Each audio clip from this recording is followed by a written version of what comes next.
Hello नमस्कार। मैं विघ्न खत्री फिर से आप सबका स्वागत करते हैं और शुरुआत करते हैं एक नए टॉपिक की। क्लास 10th की हम बात कर रहे हैं। क्लास 10th की हम बात करेंगे और आज हम लोग बात करेंगे द्विघात समीकरण की।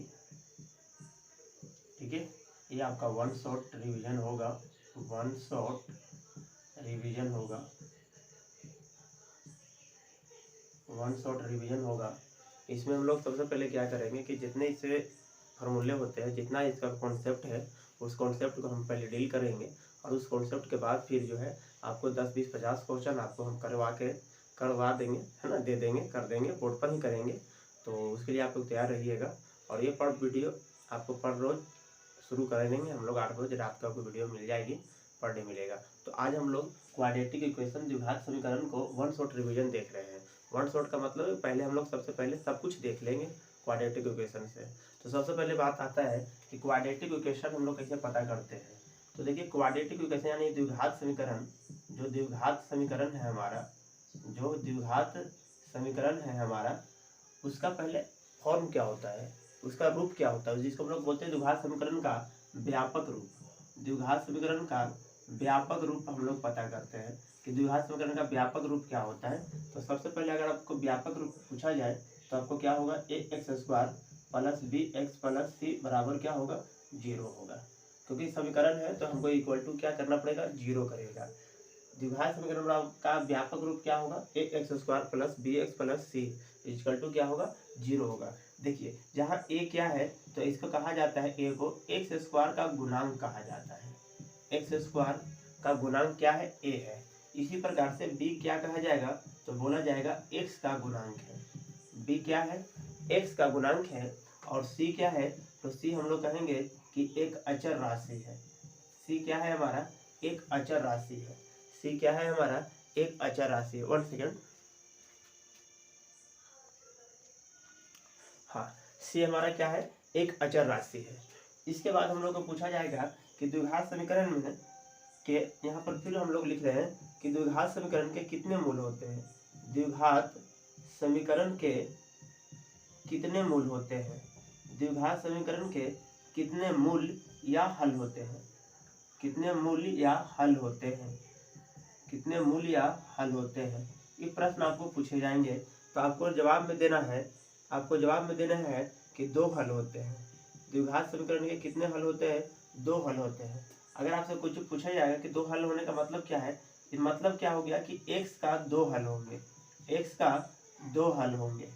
x का कितने हल होंगे, तो 2 हल होंगे। और ये x का जो 2 हल होगा, पहला को माना जाता है अल्फा और दूसरे को क्या माना जाता है, बीटा माना जाएगा। यानी द्विघात समीकरण के कितने हल होंगे, जब भी आपसे कोई पूछे कि द्विघात समीकरण कितने हल होंगे तो आपको बोलना पड़ेगा कि 2 हल होता है।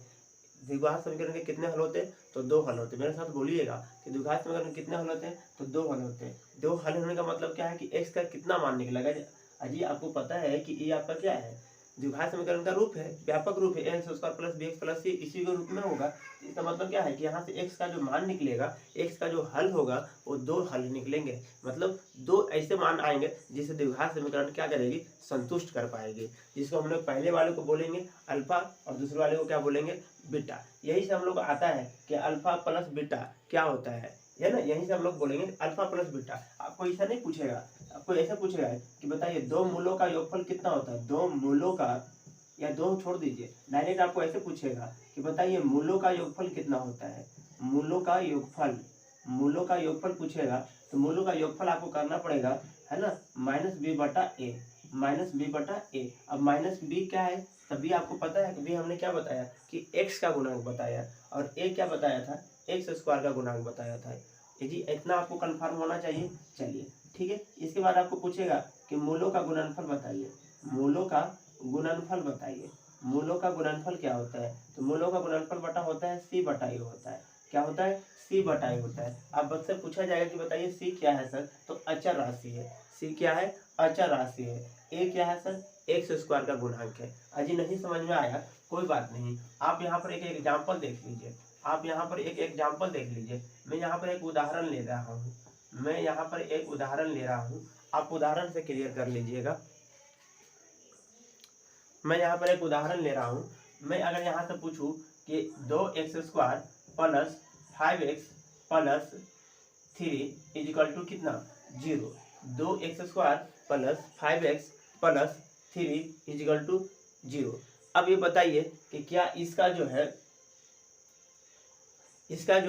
क्या कहते हैं, इसका अल्फा प्लस बीटा यानी मूलों का योगफल कितना होगा और मूलों का गुणनफल कितना होगा। आपको ये सर आप बार बार बोल रहे हैं अल्फा प्लस बीटा मतलब यही है। मूलों का योगफल का मतलब क्या हुआ, मूल कितने हैं आपको 2 है, तो कौन कौन, एक पहला को अल्फा मान रहा है दूसरा को बीटा मान रहा है, तो मूलों का योगफल करना होगा मतलब अल्फा प्लस बीटा। यहाँ पर अगर आपको है कि मूलों का गुणनफल मतलब अल्फा इंटू क्या करना पड़ेगा बीटा। तो यहाँ पर आपसे पूछ रहा है कि बताइए मूलों का योगफल कितना होगा, मूलों का योगफल कितना होगा, मूलों का योगफल कितना होगा, ठीक है। और यहीं से आपसे पूछ रहेगा कि मूलों का गुणनफल कितना होगा, मूलों का गुणनफल कितना होगा, ठीक है।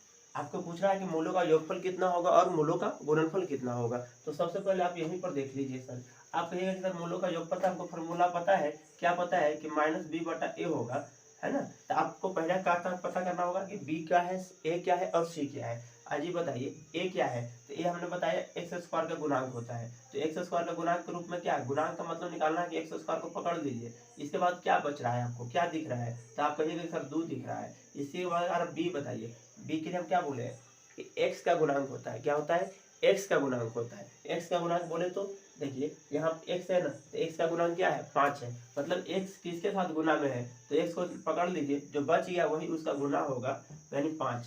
अब आपके c के लिए क्या लिखा है अचर राशि, ये क्या है अचर राशि है, तो c बराबर कितना होगा 3 होगा। अब यहाँ पर देखिए फॉर्मूला आपको लिखा गया है कि मूलों का योगफल कितना और मूलों का गुणनफल कितना। मूलों का योगफल बोलेगा तो कितना लिखा हुआ है -b/a दिया हुआ है, -b/a तो माइनस यानी माइनस, b कितना 5, a कितना है a आप कहिएगा कि सर 2 है, 2 हो गया।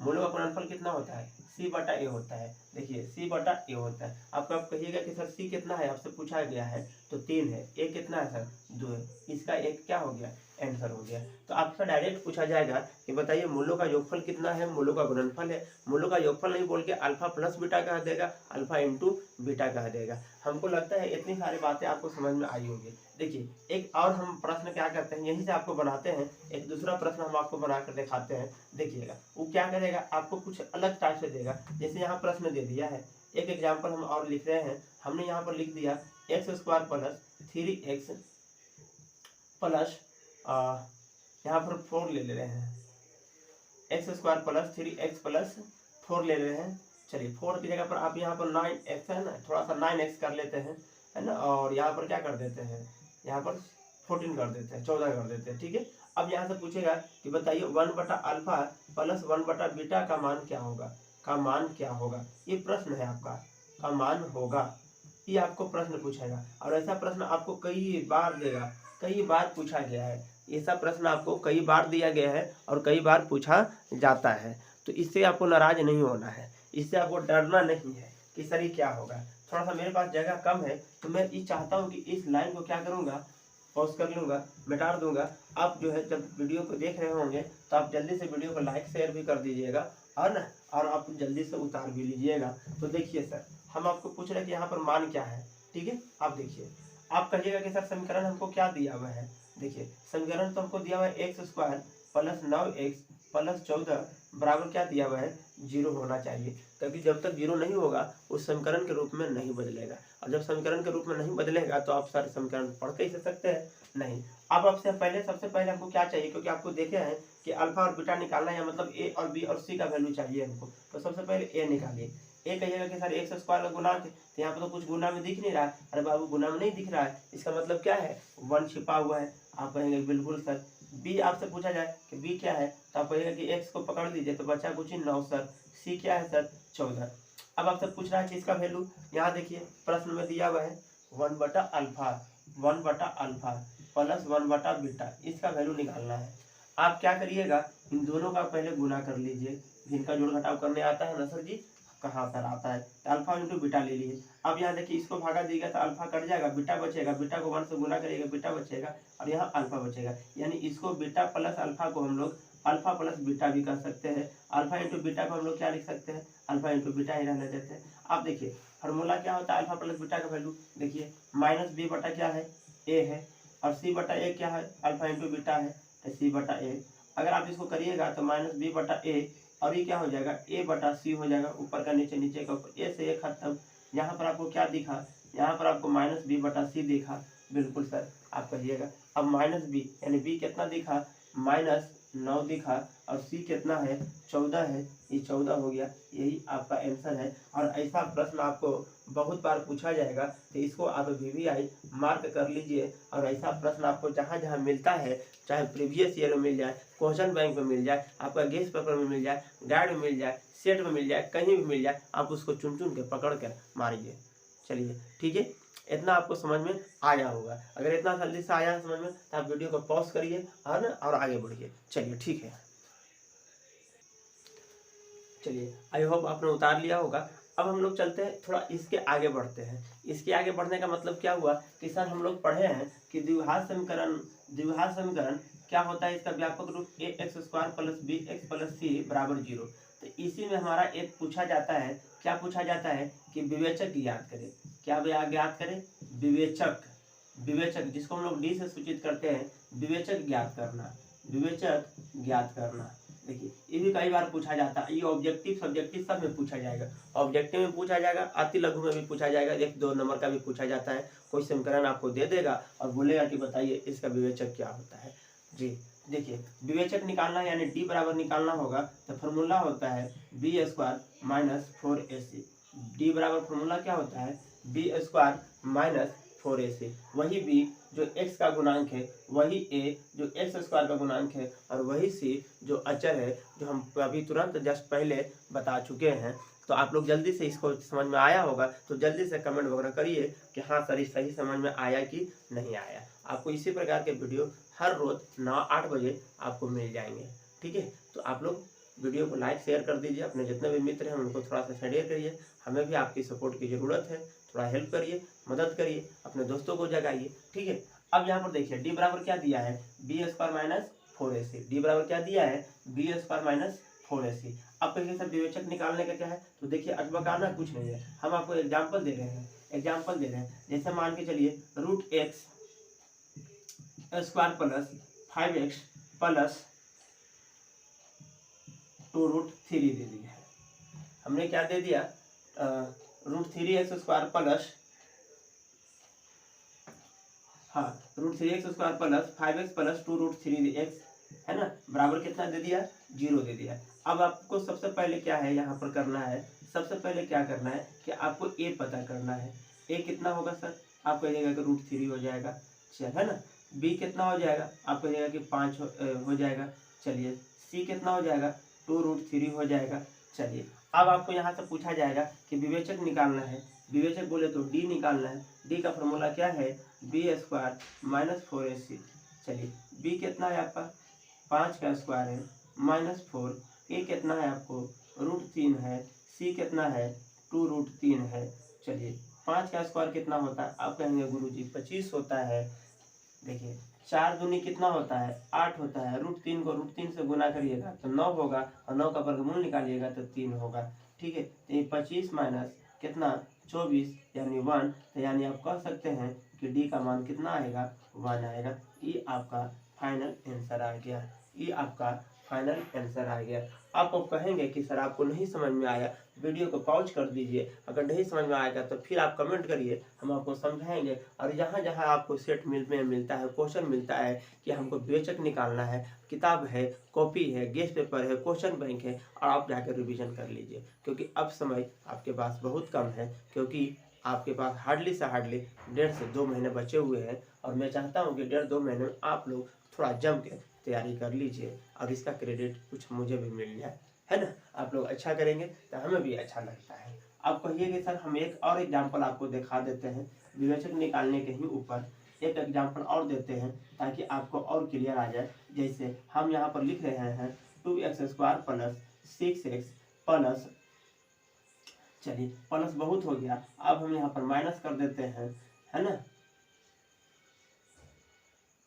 यहाँ पर माइनस की जगह पर हम 3 कर देते हैं, इक्वल टू कितना कर देते हैं, 0 कर देते हैं। अब यहाँ पर देखिए हम यहाँ पर क्या करेंगे, अब आप सॉल्व करिएगा, वही बात निकालिए कि a की जगह पर कितना होगा, 2 होगा, बी की जगह पर कितना होगा 6 होगा, सी की जगह पर कितना होगा -3 होगा। आपको निकालना है डी, क्या सॉरी क्या निकालना है आपको डी निकालना है। तो डी का फॉर्मूला आप जान रहे हैं, क्या जान रहे हैं, b² - 4ac।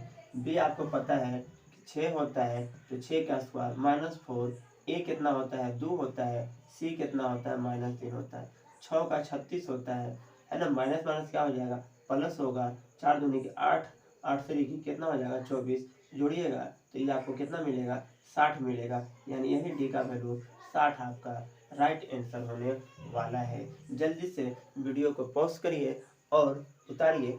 हमें आपको अगले दिन आपको ये बता दूंगा, क्या बता दूंगा, ये डी निकालना होता है। हमने डी तक आज पढ़ा, कल हम आपको बता देंगे कि इसका हल कैसे निकालते हैं। अर्थात कल का हमारा टॉपिक रहेगा द्विघात समीकरण का हल ज्ञात करने के लिए। द्विघात समीकरण का हल कैसे ज्ञात करें, द्विघात समीकरण का हल कैसे ज्ञात करें या कैसे हल ज्ञात किया जाता है, बहुत ही शानदार तरीके से, बहुत ही आसानी तरीके से, आसान वे में आपको बता देंगे। उसके बाद आपको हम ये भी बताएंगे कि डी का वैल्यू कभी कभी 0 के बराबर होगा तो उसका हल क्या होगा। डी का वैल्यू कभी कभी बड़ा हो जाएगा 1 से, बड़ा हो जाएगा 0 से तो क्या होगा, और डी का वैल्यू कभी कभी है ना छोटा हो जाएगा 0 से तो उसका क्या मतलब होगा, क्या समीकरण पर फर्क पड़ेगा। इस सभी बातों पर हम लोग अगले वीडियो में चर्चा करेंगे। तब तक के लिए आज के लिए इतना ही। तब तक के लिए हंसते रहिए, मुस्कुराते रहिए। अगर कोई प्रॉब्लम हो रहा हो, किसी प्रकार का वीडियो में कोई त्रुटि हो तो आप उसको कमेंट बॉक्स में ज़रूर बताएंगे। थैंक यू, धन्यवाद। पढ़ते रहिए, ऑलवेज मुस्कुराते रहिए। Thank you, all the best.